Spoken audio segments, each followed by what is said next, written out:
नमस्कार।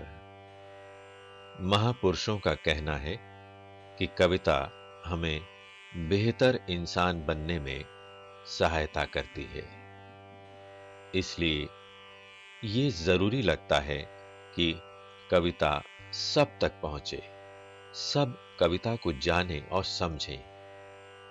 विशेष रूप से हमारी युवा होती पीढ़ी अर्थात किशोर बच्चे कविता से निकटता बनाएं तो एक बेहतर समाज के निर्माण में उनकी भूमिका सार्थक हो सकती है। किंतु ऐसा तभी संभव है जब हम ये जान लें कि कविता है क्या। कविता का एक छोर जहां कल्पना को आकाश की ऊंचाइयों तक ले जाने की क्षमता रखता है, वहीं जीवन का यथार्थ कविता को धरातल पर लाकर खड़ा कर देता है। यही अंतर्विरोध ही कविता का जनक है। कविता का भाव जगत छात्रों के लिए हमेशा से जिज्ञासा का कारण बनता रहा है। इस श्रृंखला के कार्यक्रमों में उनकी इन्हीं जिज्ञासाओं का उत्तर खोजने का प्रयास किया गया है।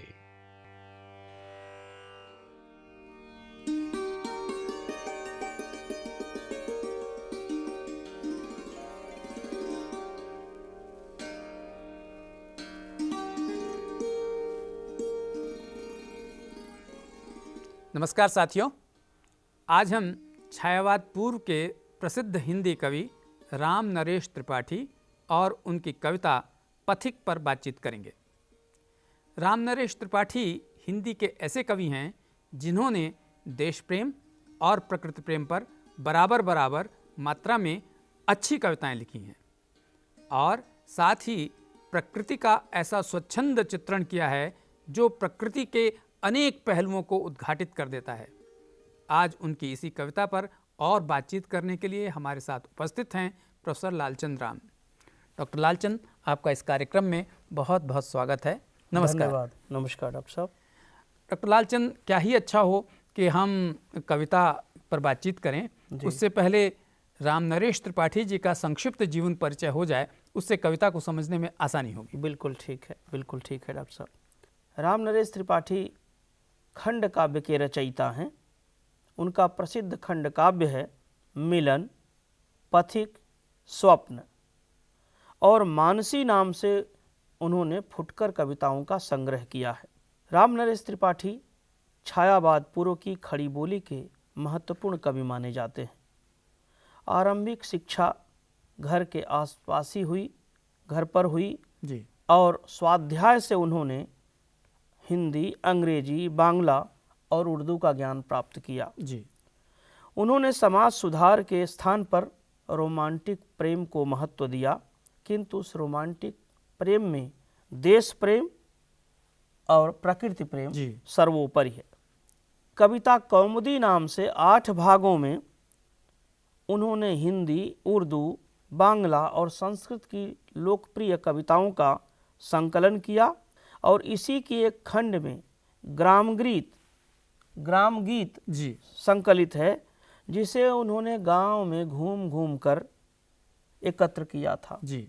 और लोक साहित्य की दृष्टि से अगर देखें तो उनका ग्राम गीत बहुत ही महत्वपूर्ण और चर्चित काव्य संग्रह रहा है। यानी उस तरह का काम लोक साहित्य से, लोक से नहीं हुआ है।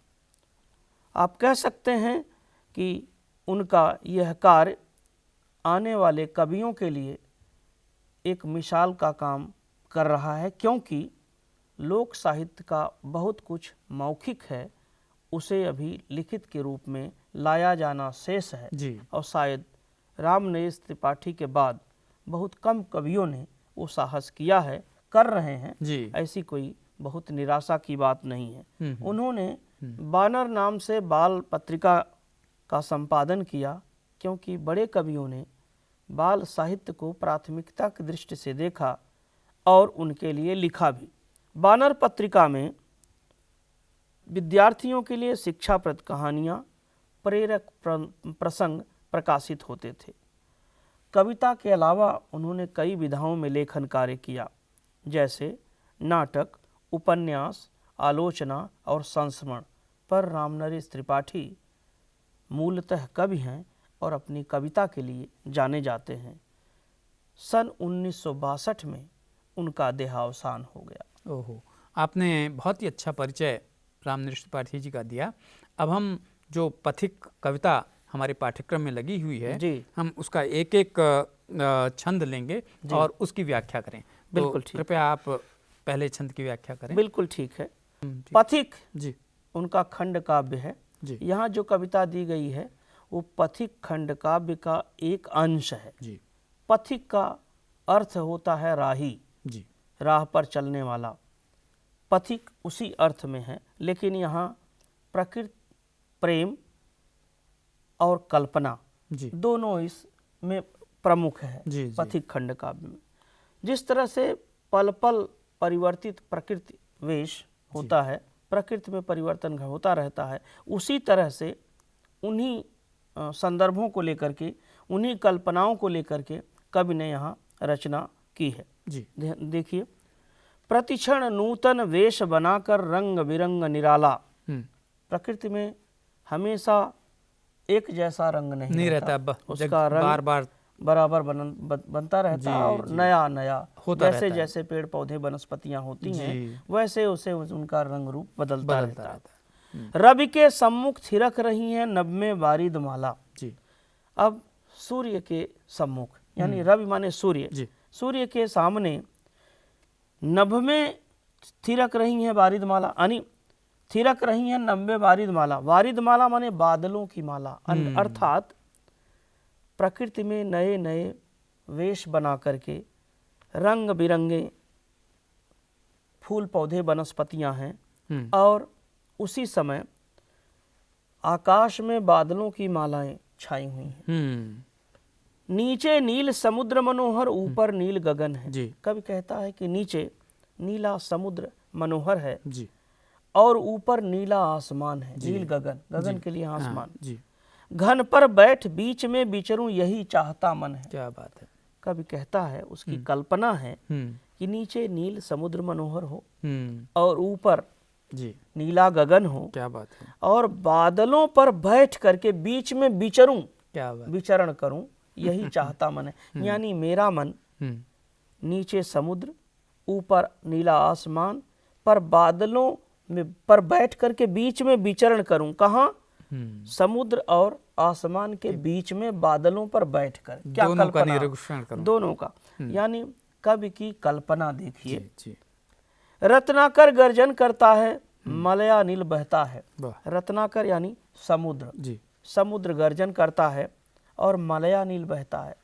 शीतल मंद बयार जिसमें चंदन जैसी खुशबू वाली हवा, हरदम यह हौसला हृदय में प्रिय भरा रहता है।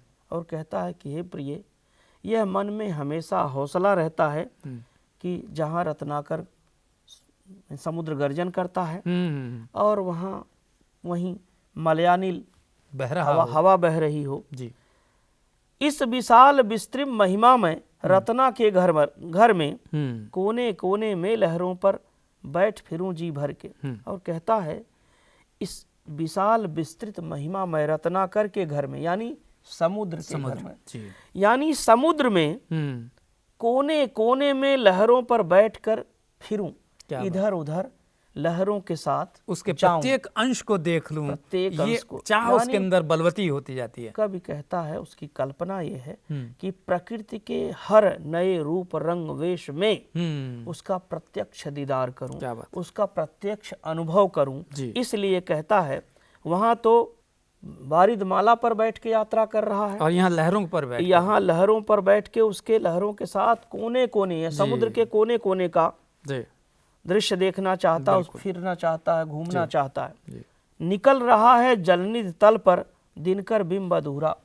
अब यहाँ सूरज निकल रहा है, सूर्योदय हुआ है, निकल रहा है जलनिधि तल पर, यानी जो जलनिधि सागर पर दिनकर बिंब, दिनकर का बिंब, अधूरा बिंब यानी आधा अधूरा, यानी जलनिधि के ऊपर सूरज का बिंब निकल रहा, माने सूरज निकल रहा है, उसका प्रतिबिंब दिख रहा, यानी जल की सतह पर सूरज के निकलने का बोध। हाँ, तो समुद्र के बिल्कुल कोने में वहां से दिख और रहा है कि अभी- आधा निकला है। अभी पूरा भी उसका नहीं आया आया, नहीं है। सूरज वाह, पूरी तरह से वाह। उगा नहीं। कमला के कंचन मंदिर का मानो कांत कगूरा, और वह उगता सूरज, समुद्र के ऊपर उगता सूरज ऐसा लग रहा है जैसे कंचन मंदिर का मानो कांत कंगूरा। जैसे कमला यानी स्वर्ण मंदिर पर, जी। जैसे कंगूरा स्वर्ण मंदिर पर, ऐसे लग रहा है सूरज जैसे कंगूरा, मंदिर का कंगूरा जो ऊपर का कंगूरा, जी, गुंबद जी, होता जी, है, जी, जी। ऐसा लग रहा है समुद्र के ऊपर उगता सूरज जैसे स्वर्ण मंदिर का कंगूरा। जी। लाने को निज पुण्य भूमि पर लक्ष्मी की असवारी, रत्नाकर ने निर्मित कर दी स्वर्ण सड़क अति प्यारी। क्या बात। अर्थात कह रहे हैं कि लक्ष्मी की सवारी लाने के लिए पुण्य भूमि पर, जी, पृथ्वी पर रत्नाकर ने अर्थात सूर्य ने निर्मित कर दी स्वर्ण सड़क अति प्यारी। यानी सूर्य के निकलने से जो सूर्य की रोशनी किरणें पड़ती हैं समुद्र पर, हाँ समुद्र पर, यानी स्वर्ण सड़क पर, ऐसे लग रहा कि स्वर्ण सड़क पर जब सूरज निकला है, उनकी किरणें आई हैं, तो ऐसे लग रहा है कि वो लक्ष्मी जी को उनको लाने के लिए पृथ्वी पर एक सड़क का निर्माण कर दिया है, जिससे कि वे आएं और पृथ्वी पर आ जाएं। क्या बात है। यानी सूरज के यहाँ से बने अब उसका किरणों का प्रकाश धरती पर पड़ रहा, तो ऐसे लग रहा कि जैसे स्वर्ण सड़क निर्मित हो रही है, और उस सड़क के रास्ते लक्ष्मी जी आएंगे, धरती पर आएंगे। निर्भय दृढ़ गंभीर भाव से गरज रहा सागर है, लहरों पर लहरों का आना सुंदर अति सुंदर है। कह रहे हैं कि वह सागर निर्भय, दृढ़ और गंभीर भाव से गरज रहा है। यानी सागर की गर्जना जिसमें निर्भयता, दृढ़ता और गंभीर भाव है। जी। लहरों पर लहरों का आना सुंदर, यानी लहरों पर लहरों, समुद्र में लहरें खत्म नहीं होती हैं, लहरों पर लहरें, और कह रहे हैं कि वह अति सुंदर है, बहुत सुंदर। कहो यहाँ से बढ़कर सुख क्या पा सकता है प्राणी। यानी जो प्रत्यक्ष दर्शन है कवि का, जो लहरों पर लहरों का चढ़ना उतरना, जो उसकी सुंदरता है, कहता है कवि कि कहो यहाँ से बढ़कर सुख क्या पा सकता है प्राणी। क्या प्राणी इससे ज्यादा सुख का अनुभव कर सकता है। ये अपनी प्रियतमा से कह रहा है, प्रियतमा से कह रहा है कि बताओ क्या ऐसा सुंदर जो दृश्य है, जिस तरह की कोमल कल्पना वो कवि ने किया है प्रकृति के विषय में, क्या कह रहा है कि इससे ज्यादा सुख और कहाँ हो सकता है। क्या बात। अनुभव करो हृदय से हे अनुराग भरी कल्याणी। लगता है कि अपनी प्रियतम से कवि दूर है, और कहता है कि ऐसी कल्पना करो, इस तरह की कल्पना अनुभव करो हृदय से कि इस तरह का सुख कहीं और नहीं पा सकता है प्राणी। कविता आगे बढ़ती है जी। जब गंभीरतम अर्ध निशा में जग को ढक लेता है,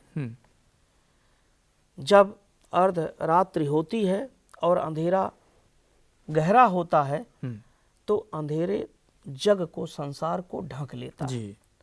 अंतरिक्ष की छत पर तारों को छिटका देता है। क्या बात है। यानी एक तरफ पेड़ पौधों, सूरज का निकलना, पेड़ पौधों की सूर्योदय का था, ये सूर्यास्त के बाद, सूर्यास्त के बाद का दृश्य है।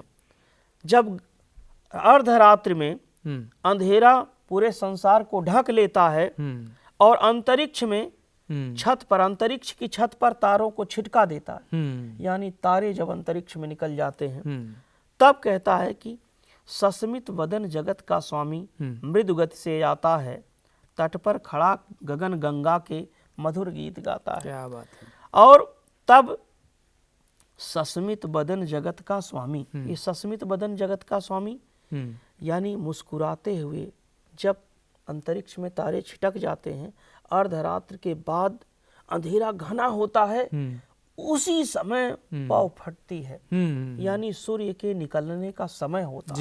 जी। तो कह रहे हैं सस्मित बदन जगत का स्वामी मृदु गति, यानी धीरे धीरे मुस्कुराते हुए सूर्य आकाश गंगा के गीत गाता है। क्या बात है। यानी तट पर खड़ा गगन गंगा के मधुर गीत गाता है, यानी वह सस्मित बदन स्वामी जगत का स्वामी सूर्य। क्या बात है। ऐसे लगता है कि तट पर खड़ा होकर के आकाश गंगा के गीत गा रहा है, वाह यानी सूर्योदय से पहले का दृश्य। जी कविता आगे बढ़ती है, उससे ही विमुग्ध हो नभ में चंद्र भी हंस देता है। अब वृक्ष विविध पत्तों पुष्पों से तन को सज लेता है जी। यानी इससे प्रसन्न होकर आकाश में चंद्रमा हंस देता है, यानी चंद्रमा के भी हंसने का समय है। यानी जैसे ही पौ फटती है तो लगता है कि अब चंद्रमा, अब ये आकाश गंगा से गीत जब सूर्य गाने लगता है, चंद्रमा के अस्त होने से पहले का दृश्य है, यानी कि अब वो भी हंस देता है।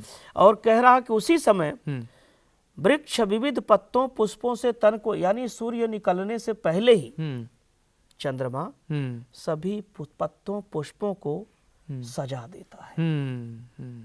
पक्षी हर्ष संभाल न सकते मुग्ध चहक उठते हैं, यानी पक्षी जैसे ही पाँव फटता है और पक्षी अपना चहकना शुरू कर देते हैं और अपनी खुशी संभाल नहीं पाते हैं वो, यानी चहक उठते हैं। यानी रात्रि में जैसे ही पक्षी शांत रहते हैं, सुबह पाँव फटते ही उषा काल में ही चहल पहल शुरू हो जाती है और सूर्योदय के पहले का आभास पक्षियों से होता है। जी बिल्कुल ठीक कहा।